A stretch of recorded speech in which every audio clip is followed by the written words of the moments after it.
പുറപ്പാട് 37 അധ്യായം. സാക്ഷ്യപേടകം. ബസാലയിൽ കരുവേല തടികൊണ്ട് പേടകമുണ്ടാക്കി. അതിന്റെ നീളം 2.5 മുഴമായിരുന്നു. വീതിയും ഉയരവും 1.5 മുഴം വീതവും. തനി സ്വർണം കൊണ്ട് അതിന്റെ അകവും പുറവും പൊതിഞ്ഞു. അതിനു ചുറ്റും സ്വർണം കൊണ്ടുള്ള ഒരു അരികുപാളി പിടിപ്പിച്ചു. 4 സ്വർണ വളയങ്ങളുണ്ടാക്കി 4 മൂലകളിൽ ഘടിപ്പിച്ചു. ഒരു വശത്ത് 2ഉം മറുവശത്ത് 2ഉം. അവൻ കരുവേല തടികൊണ്ട് തണ്ടുകളുണ്ടാക്കി സ്വർണം കൊണ്ട് പൊതിഞ്ഞു. പേടകം വഹിക്കുന്നതിന് അതിന്റെ വശങ്ങളിലുള്ള വളയങ്ങളിലൂടെ തണ്ടുകൾ കടത്തി. തനി സ്വർണം കൊണ്ട് കൃപാസനം നിർമ്മിച്ചു. അതിന്റെ നീളം 2.5 മുഴവും വീതി 1.5 മുഴവുമായിരുന്നു. കൃപാസനത്തിന്റെ 2 അഗ്രങ്ങളിൽ സ്ഥാപിക്കാൻ സ്വർണ തകിടുകൊണ്ട് 2 കെരൂബുകളെ നിർമ്മിച്ചു. 2 അഗ്രങ്ങളിലും 1 വീതം കൃപാസനത്തോട് ഒന്നായി ചേർത്താണ് അവയെ നിർമ്മിച്ചത്. കെരൂബുകൾ മുകളിലേക്ക് ചിറകുകൾ വിരിച്ച് കൃപാസനത്തെ മൂടിയിരുന്നു. കൃപാസനത്തിലേക്ക് തിരിഞ്ഞ് അവ മുഖാഭിമുഖം നിലകൊണ്ടു. തിരുസാന്നിധ്യ അപ്പത്തിന്റെ മേശ. കരുവേല തടികൊണ്ട് അവൻ മേശയുണ്ടാക്കി. അതിന് 2 മുഴം നീളവും 1 മുഴം വീതിയും 1.5 മുഴം ഉയരവുമുണ്ടായിരുന്നു. തനി സ്വർണം കൊണ്ട് അത് പൊതിയുകയും മുകൾ ഭാഗത്തെ ചുറ്റിലും സ്വർണം കൊണ്ട് അരികുപാളി പിടിപ്പിക്കുകയും ചെയ്തു.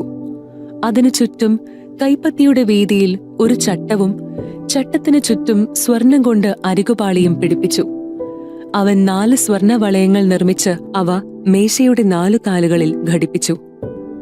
മേശ വഹിക്കാനുള്ള തണ്ടുകൾ കടത്തിയിരുന്ന വളയങ്ങൾ ചട്ടത്തോട് ചേർന്നതായിരുന്നു. ഈ തണ്ടുകൾ അവൻ കരുവേല തടി കൊണ്ടുണ്ടാക്കി സ്വർണം കൊണ്ട് പൊതിഞ്ഞു. മേശപ്പുറത്തേക്കുള്ള ഉപകരണങ്ങൾ, താലങ്ങൾ, തട്ടങ്ങൾ, കലശങ്ങൾ, പാനീയബലിക്കുള്ള ചഷകങ്ങൾ എന്നിവ തനി സ്വർണം കൊണ്ട് നിർമ്മിച്ചു. വിളക്കുകാൽ. തനി സ്വർണം കൊണ്ട് വിളക്കുകാലുണ്ടാക്കി. അതിന്റെ അടിത്തട്ട്, തണ്ട്, ചഷകങ്ങൾ, മുകുളങ്ങൾ, പുഷ്പങ്ങൾ എന്നിവ ഒരേ സ്വർണത്തകിടിലാണ് പണിതത്. വിളക്കുകാലിന് ഓരോ വശത്തും 3 വീതം 2 വശങ്ങളിലായി 6 ശാഖകളുണ്ടായിരുന്നു. വിളക്കുകാലിന്റെ 6 ശാഖകളിൽ ഓരോന്നിലും ബദാം പൂവിന്റെ ആകൃതിയിലുള്ളതും മുകുളങ്ങളോടും പുഷ്പദലങ്ങളോടും കൂടിയതുമായ 3 ചഷകങ്ങൾ വീതമുണ്ടായിരുന്നു. വിളക്കുകാലിന്റെ തണ്ടിന്മേൽ ബദാം പൂവിന്റെ ആകൃതിയിലുള്ളതും മുകുളങ്ങളോടും പുഷ്പദലങ്ങളോടും കൂടിയതുമായ 4 ചഷകങ്ങളുണ്ടായിരുന്നു. വിളക്കുകാലിൽ നിന്ന് പുറപ്പെടുന്ന ഓരോ ജോഡി ശാഖകളുടെയും ചുവട്ടിൽ വിളക്കുകാലിന്റെ തണ്ടിനോട് ഒന്നായി ചേർന്ന് 1 മുകുളം വീതമുണ്ടായിരുന്നു. മുകുളങ്ങളും ശാഖകളും വിളക്കുകാലിനോട് ഒന്നായി ചേർന്നിരുന്നു. എല്ലാം തനി സ്വർണ തകിട് കൊണ്ട് പണിതതായിരുന്നു. അവൻ അതിന്റെ 7 വിളക്കുകളും തിരി അണയ്ക്കാൻ ഉപയോഗിക്കുന്ന കത്രികകളും തട്ടങ്ങളും തനി സ്വർണം കൊണ്ട് നിർമ്മിച്ചു. വിളക്കുകാലും അതിന്റെ എല്ലാ ഉപകരണങ്ങളും 1 താലന്ത് തനി സ്വർണം കൊണ്ടാണ് നിർമ്മിച്ചത്. ധൂപപീഠം. കരുവേല തടി കൊണ്ട് അവൻ ഒരു ധൂപപീഠം പണിതു. അത് 1 മുഴം നീളവും 1 മുഴം വീതിയുമുള്ള സമചതുരമായിരുന്നു. ഉയരം 2 മുഴം. അതിന്റെ കൊമ്പുകൾ അതിനോട് ഒന്നായി ചേർന്നിരുന്നു.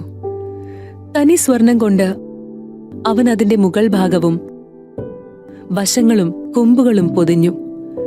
അതിനു മുകൾ വശത്തായി ചുറ്റും സ്വർണം കൊണ്ടുള്ള അരികുപാളി പിടിപ്പിച്ചു. അത് വഹിക്കുന്നതിനുള്ള തണ്ടുകൾ കടത്തുന്നതിന് അരികുപാളിയുടെ താഴെ മൂലകളിലായി ഒരു വശത്ത് 2ഉം മറുവശത്ത് 2ഉം സ്വർണ വളയങ്ങൾ ഘടിപ്പിച്ചു. കരുവേല തടി കൊണ്ട് തണ്ടുകളുണ്ടാക്കി സ്വർണം കൊണ്ട് പൊതിഞ്ഞു. സുഗന്ധ തൈലങ്ങൾ നിർമ്മിക്കുന്ന വിദഗ്ധനെ പോലെ അവൻ വിശുദ്ധമായ അഭിഷേക തൈലവും ധൂപത്തിനുള്ള പരിമള വസ്തുക്കളും സജ്ജീകരിച്ചു.